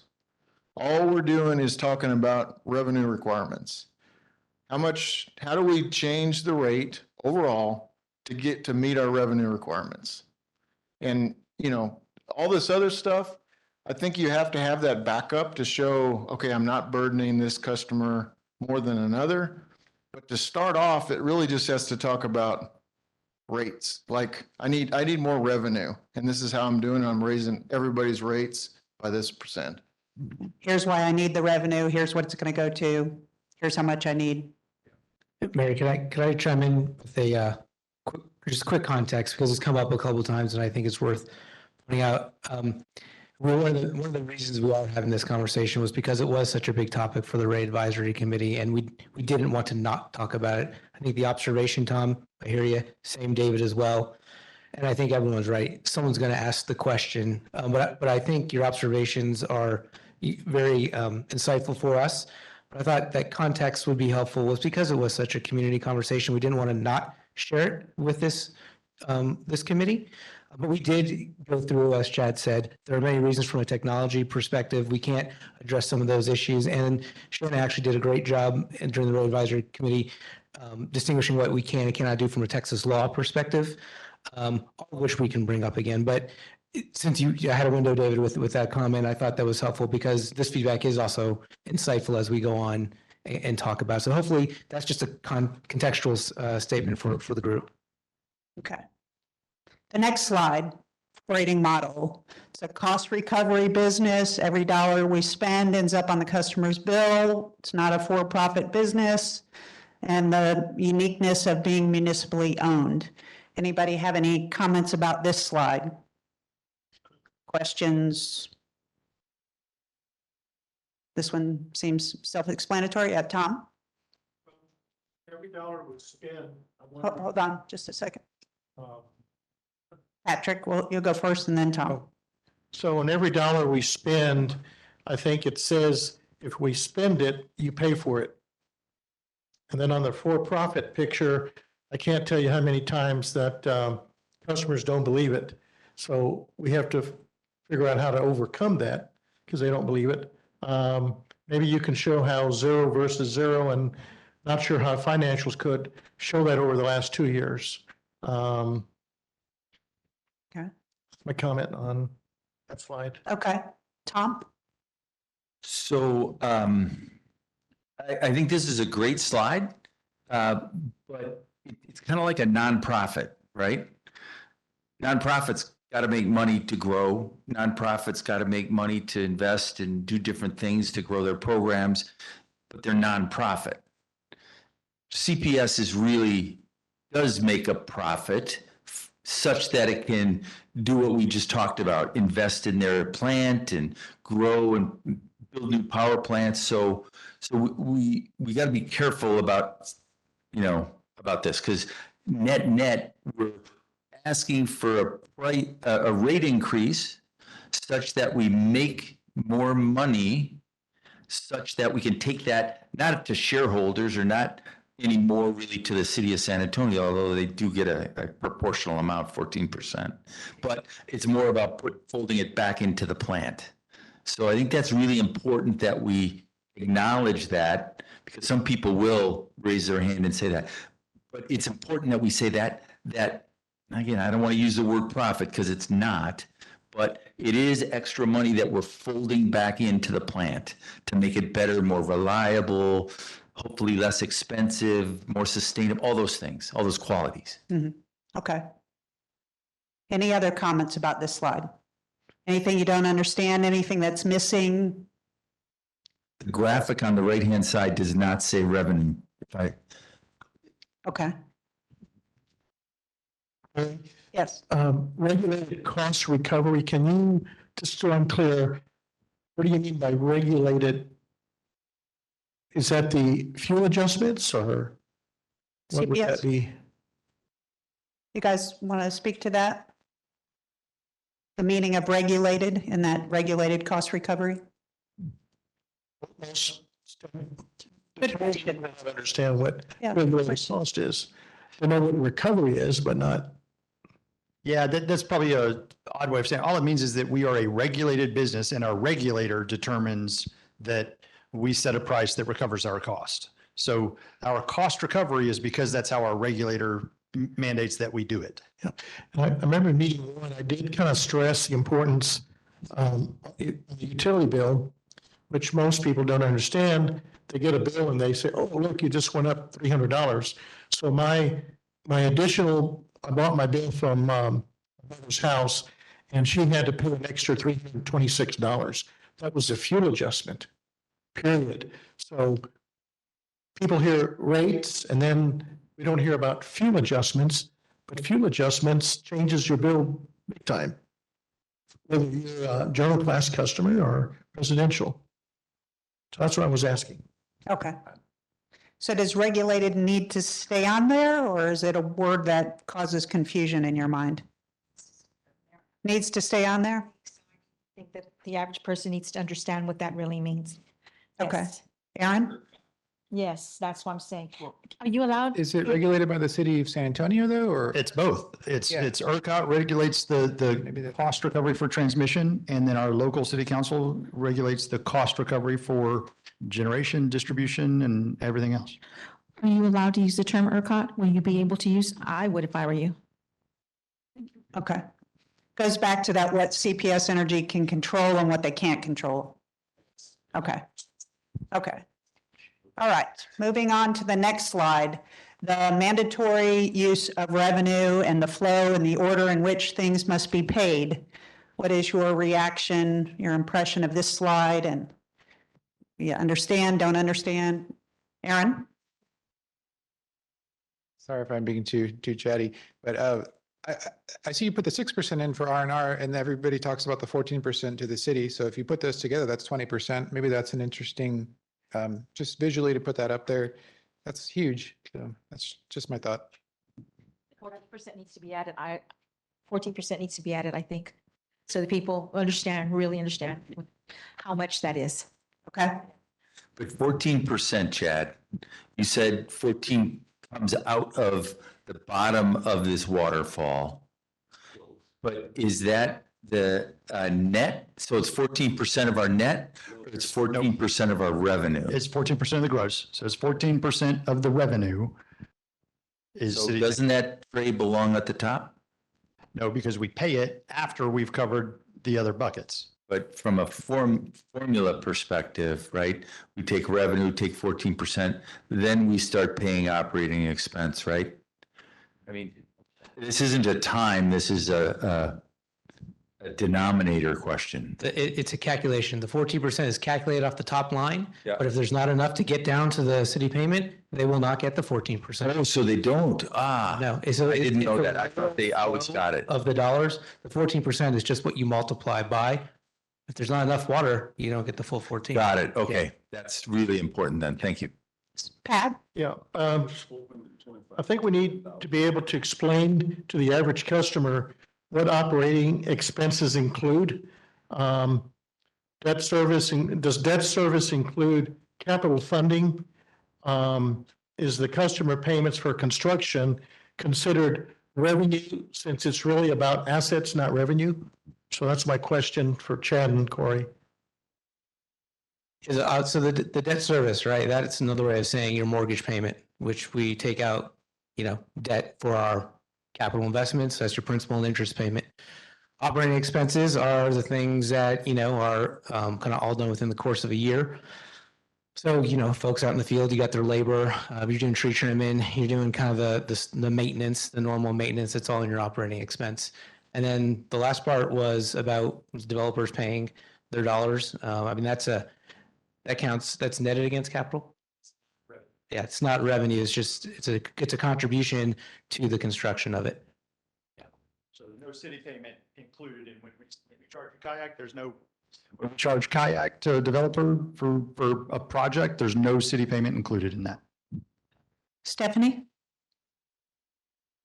So I think my question is a general one. And so, I've spoken to Rudy before, I've sat on saws and we work with saws all the time. The difference between CPS and saws is saws can refuse water service, right? They can tell a developer, no, I will not serve you water. And then a developer will then go build, a main line and get water from somewhere else. CPS cannot not give service to somebody. They cannot disconnect and it's 100-degree weather, right? By law, they have to provide that power. So have you got, or how does CPS answer the question to a resident who says, okay, so how many people have failed to pay their bill? And now you're going to increase my rate. How much of that is going to cover, why am I paying more to cover those that have failed to pay? Has that question come up and how do you respond to that?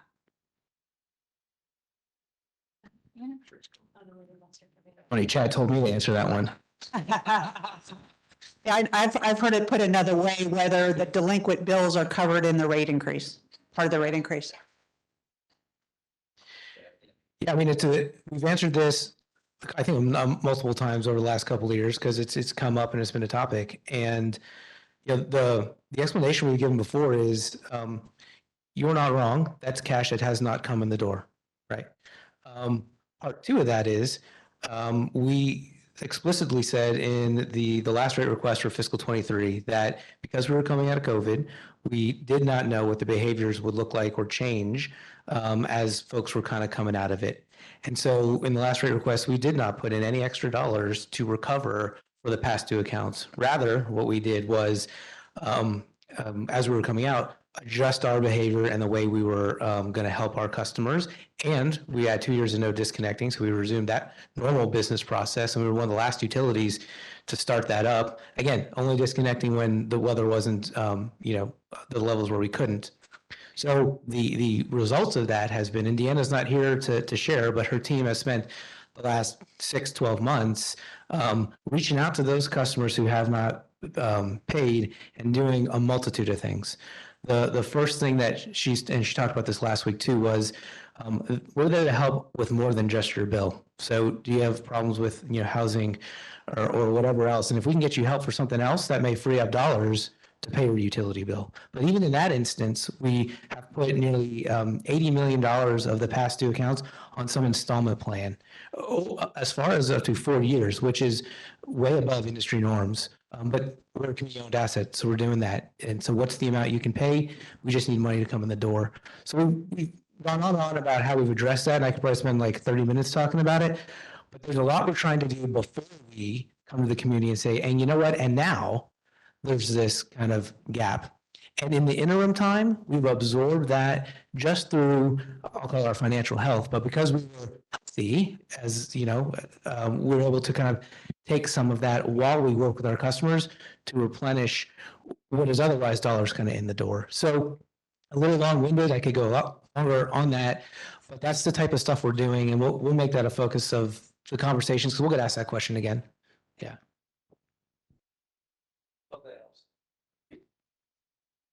Okay. We do have, He's on the line. Dr. Cantu? Dr. Cantu has a question. Yes, my question was on that slide you just had up with the waterfall. You go back to that slide. It's not going back. Hold on. There we go. Okay. Yeah. So just a couple of questions. One, is this slide is what CPS is proposing to use to help explain the rate increase? This was actually just a slide to help communicate Communicate? arcane language that's in our bond ordinance that tells us and you know, by law, how we apply revenue to the cost that we have in our business. If that helps. So a couple of suggestions, that mandatory, I mean, you said, just say mandatory use of revenue, but it doesn't talk on here or show on here why that's mandatory or where that mandatory comes from. So you might want to have something on here that identifies it. It just says mandatory. Well, mandatory by law, whose law? Just so that it's clear that why CPS is doing this. And so- do you, Uh-huh. oh, go ahead. And then the second question is, the idea about on this is that we want to demonstrate that operating expenses then cover what's downstream. So these operating expenses then go into debt service, and then this portion of capital funding, and then city payment and additional. So that's the point of this slide, correct? Yeah, you're saying that the point is to show the sequence and prioritization. That is the order it flows. Okay, but all the customer is paying into is operating expenses. They're not paying into the other things. Operating expenses then cover these four additional plates. I would think of it, so think of it differently. The water is really that pot at the top. That's all the money we have coming in the door. That's all the revenue. We can pour it. And if there's enough water to flow all the way down, then we kind of hit all those buckets. So I don't think it'd be a way to say, oh, customers only pay for operating expenses. That would only be true if we only collected enough money from the entire community to only cover the one level. So I'm not sure that's the way I would phrase it at all. Customers pay for the entire cost of delivering the product to their house or business. So the way I'm looking at this, and what comes across to me without your explanation, is that I'm paying the revenue. First of all, it goes into operating expenses, and then those operating expenses pay the next four. That's the way I interpret that. Interesting. That's good feedback. It's not our intent, but yeah, we hear your input. It's helpful. You know, the waterfall, you're feeding into this plate, and then you're feeding into that. That's just the way I look at it, or my first impression of it. Now, further explanation, I understand, but you may want to think about that. Okay. Good feedback. Thank you. I want to move on to the next slide, the budget process. Wayne, is that the slide that you have a question about? Pardon? The next one. Oh, okay. Any comments about the budget process slide? No, I'm going to move forward because we're starting to, did you have, David? Yeah, I think from my perspective, what I'm wanting to see at some point is what's the use of revenue for this rate increase? I mean, I think we've talked about there's investments to be made. How much of it's going to go towards investment? How much is going to go towards increased operating expense? So it's more what's the justification for this rate increase? We've talked a lot about how it's going to be done and all that, Right. but I think at some point somebody has to answer why it's needed. Next meeting. It's gonna, that's what it's gonna be. I hear you. I think I know a little bit about that. In our RAC committee, they went through all the generation and they have dates when stuff is gonna have its useful life is gonna end. They also converting over from coal to gas and some other things. I mean, it's $100 million facility. If you just throw it away, you throw the facility away, but you still have to pay the bill. So it still has to generate to pay it. So it drops to about 75, if I remember right, and then another 25 to put it back up and now it's producing. So that goes all into those particular items. That's what you're talking about. Mm-hmm. Yeah, They're going to be very specific at the next meeting Yeah. on those things. I hear you. Wayne, you had questions about this? I just want to say, I think CPS is have a little more credibility with this slide. Just take it for what it's worth. If this slide here, first question I would ask is, this is as of what date? So I would love to see a column, and I'm not saying to show me this, I'm talking about when y'all present or whatever, to see a column will show as of December 31st, 2022, here's the number of people we have. You also you have to get permits before you do construction, so you have those numbers. So that's what's going on currently. So you know that's coming online, and then you should have enough data to project 2024. You know, so that way you're trying to build a case to say, look, you know, we can't keep the same amount of production, but we're steady increasing the requirements. And so people understand how as you drive all around the place here, there's units going up everywhere. I don't have a clue because I only drive more on the north side, but I don't know if anyone in here knows how many units is being put out there. So show the projections in each of those classic customers. Now they have current data because you have to get permits to do your construction. So they have that data already. So that's your 2024 data. And then your 2025 is your projection based on what you're doing in the growth. And to my understanding, the city is growing about 25,000 people a month. So I think that would be the size of a small city around here, would probably be about maybe 15,000 units. I don't know. Okay. But I think, you know, if you're going to show it, try it. Good. Any other comments about this slide? Yes. Sorry, Mary, I know we're trying to hurry through, but back to slide 6. I think, you know, the box there at the bottom with the conclusion, I don't know what punctuation it might need, but if you read it really fast, it might read like the community has prioritized a rate increase. And I think that's really wrong, right? I mean, CPS has determined that because of the prioritization of protecting investments, that we need so somehow English is not my primary language. So we got to figure out how to word that differently. Got it. Thank you. Thank you. I'm going to share this also with the group afterwards. I'll just say that my notes. Sorry. I'm going to share my notes, but it's what may be simple to you, like including the increasing cost of goods. Once again, you need to be a little more clear about what goods you're talking about, okay? More efficient, number 6. Slide number 6. More efficient with existing resources. Okay, what are we talking about? What resources are you talking about? Just a little more, maybe 1 or 2 examples of what that really means. And then I think we'll be good. Okay. Sorry. Cheers. Thank you. Pat? So maybe changing or tweaking that makes sense a little bit to me. To provide, I guess, when we're hearing, we worry about having enough electricity during winter and summer times. So we're talking about protecting investments. Now, that could have come about through Uri and the drought. So if that's the case, then you want to flow into what? To be able to provide services during times of drought, the winter storm. Maybe you don't want to say it that way, but provide everybody just, you know, we want to have power during those bad times. We don't want to have outages, you know, things like that. Yeah. And enough energy to support the growth, which is, you got to protect. Well, anyway, I think you get the message. Or I do. And I think you guys spoke to reliability as it relates to this. Yes. And that could be included. Reliable. Do we want to do the public comments first? Yes. Okay. So we have somebody that signed up to speak public comments. We'll hear that. And then if you have the time to stay, we can go through the rest of the slides. If not, I think we got a lot of the conversation out with those 2 slides in the beginning that talked about the residential rates and the commercial rates. But anyway, if you can stay, we'll finish. And if not, there'll be a survey after this that is sent to you, and any comments that you weren't able to communicate on the remaining slides, if you could do so there, we'd appreciate that. I think this was really, really helpful. So Just go ahead. Thank you. Hello, my name is Deborah Bornson, and I'm going to read what I prepared. I'm here because I'm concerned. I have no doubt that this proposed rate increase will damage the financial wellness of families and individuals all over the city.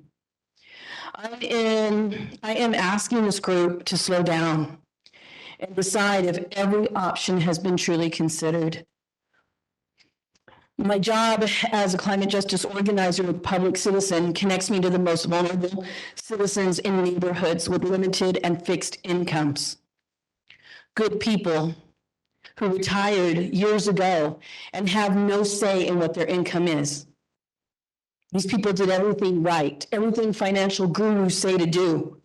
And now they've lived beyond the years that society expected them to.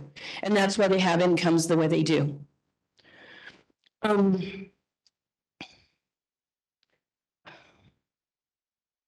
The people that seem most concerned about this increase are seniors on fixed incomes and people with children. I have spoken to them and I'm concerned for them. We have just come off the hottest summer recorded on Earth. The fact already exists that if no rate increase occurs, people will be paying more next year as they continue to run their ACs out of necessity. And the rate increase will just add to this burden. I would like to share 2 stories of people I've spoken with. I've spoken with a single mother of 4 children. She has 2 jobs. She has a working central air conditioning system in her home. But to afford her current CPS Energy bill, she purchased a window AC unit instead of running her central AC. She and her 4 children have resided in a master bedroom all summer. They have their video games, meals, and they all sleep together. She shared that her bills are in the 400s by doing this. She was paying $649. She may not like sharing her personal space 24/7 with her children, but she looked at her situation and made a tough decision and sacrificed so she can manage this weather crisis. A high rate increase will affect this family. I've seen them sitting outside of their homes, a senior couple in the neighborhood I've been serving, and they were using a mini pool like you buy for a toddler beside them. They wet themselves and sit outside on lawn chairs because they cannot afford their bill and it's cooler outside than inside. Even if we don't like hearing about these stories, it's their chosen sacrifice to manage this weather crisis and still pay their bills. And a high rate increase will affect them. Your community is making many sacrifices. And I think it's time for CPS Energy to take a second look at your needs and to slow down this process by working with this group longer than 3 meetings. Thank you. Thank you. Appreciate that. Thank you for speaking. People have a few minutes to stay? Yes? No? You have to go? That's fine. Okay.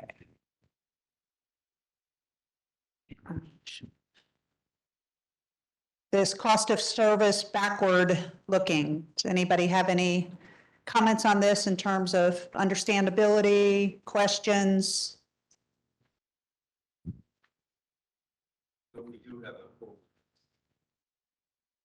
We do have a forward-looking budget, right? So, I mean, again, a little bit of confusion between revenue, cost, and so forth, but budget, right? We've got to have a forward-looking because that's what the rates are based on, right? Yes. Of our cost and our expected revenue. Yes, that's the budget requirements that we'll talk about at the next meeting, and it's forward looking. Okay. Good point of clarification. I think we talked about these, and then, yeah, we're at the end. Just in terms, any other comments that you want to make sure we capture for today's presentation? Yes, Inakwa. I think reliability is obviously paramount and really important. However, just an example, I think during the call for conservation in the summer, according to Rudy and CPS Energy had enough power to serve and keep the power on, but it was ERCOT calling for conservation. So I think we should be careful not to conflate and scare people also, because the reality is ERCOT can say, turn your power off, rolling brownouts are coming, and it wouldn't matter if we had all the power ready for the community. So I think we need to be careful on that because ERCOT can and they may turn power off, even if we have power to serve.